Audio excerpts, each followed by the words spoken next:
In this video, I'll show you how to connect the Crypto.com DeFi wallet to Onchain Wallet.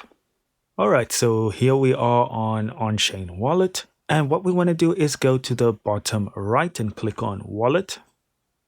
Then we want to click on Connect Crypto.com account.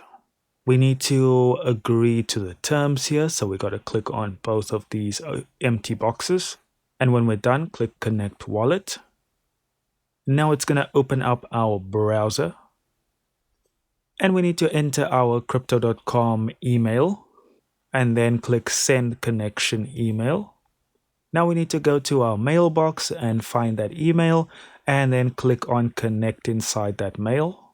And that'll open up the browser again. And we need to use our Crypto.com passcode, the one we used to log into the app, if you have one.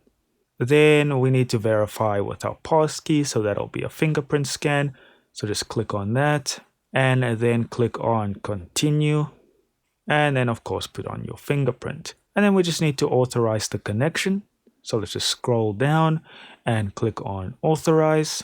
And I do have an error here for some reason, but I am successfully connected. And that's it, guys. That is how you do it. Thank you so much for watching. Do consider liking and subscribing, and I'll see you in the next video.